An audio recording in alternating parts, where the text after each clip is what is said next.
Hey there, I'm Dale McFadden, host of Dropping the Hammer, and I'm here today on Thursday, January 28th, 2021, to give you a very quick NASCAR news update. Let's get started. The newest driver at Hendrick Motorsports finally has a sponsor.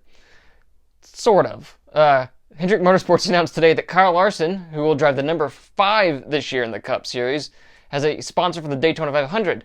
That sponsor is called NASCAR, and that company is owned by, surprise, Rick Hendrick. NASCAR, according to the website opencorporations.com, is a entity that was created by Rick Hendrick a little less than 2 years ago.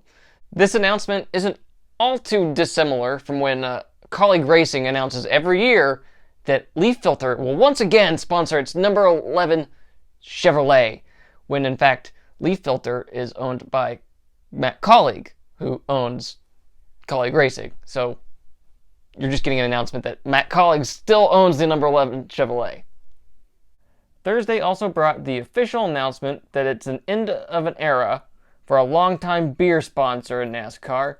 Team Penske announced that after nearly 30 years of being sponsored by Miller Lite, that the Molson Coors brand will be put on the shelf in favor of the new brand, Keystone Light.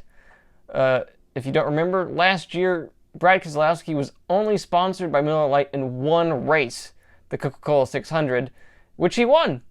But now you'll be seeing Keystone Light on the number 2 car and the return of the Blue Deuce. Yesterday, it was announced by Joe Gibbs Racing that Ty Dillon would be joining its Xfinity Series operation for some select races this season. That's in addition to him driving for Gaunt Brothers Racing in the Daytona 500.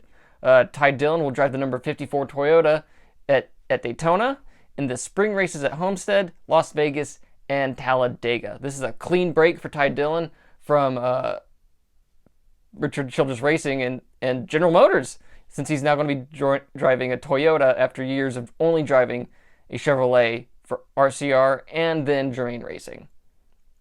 Earlier this week, we got our first look at Netflix's NASCAR sitcom The Crew, starring Kevin James. We were also treated to a look at some of the cameo appearances that will be part of that show, including NASCAR drivers. That includes Cole Custer, Ryan Blaney, and Austin Dillon. Next week, I will get to conduct an exclusive interview with the showrunner of The Crew, Jeff Lowell. So you can see that in about 2 weeks. So if you have any questions for Jeff Lowell about TV in the streaming industry or The Crew, please leave a comment, leave them in the comment section, or you can message me on Twitter at Daniel McFadden.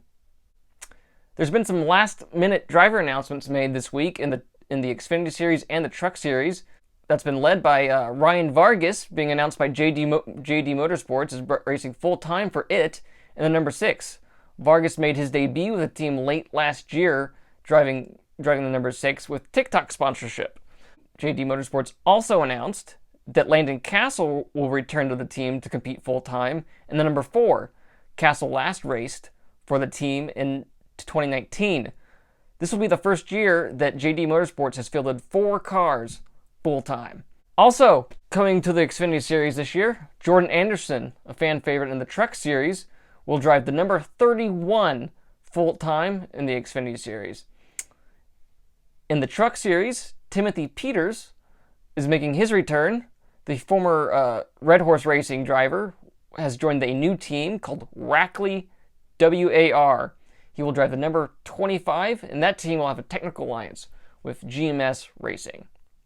Tune in later tonight, where I will have an interview with a NASCAR fan artist named Azalea. She is a Mexican artist who resides in Kansas City.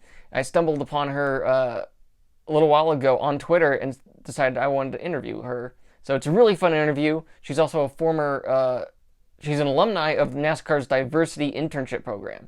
So I hope you guys will have fun with that. So again, make sure you tune in later tonight for that. Again, I'm Dan McFadden, host of Dropping the Hammer, and this has been your news update for Thursday, January 28th.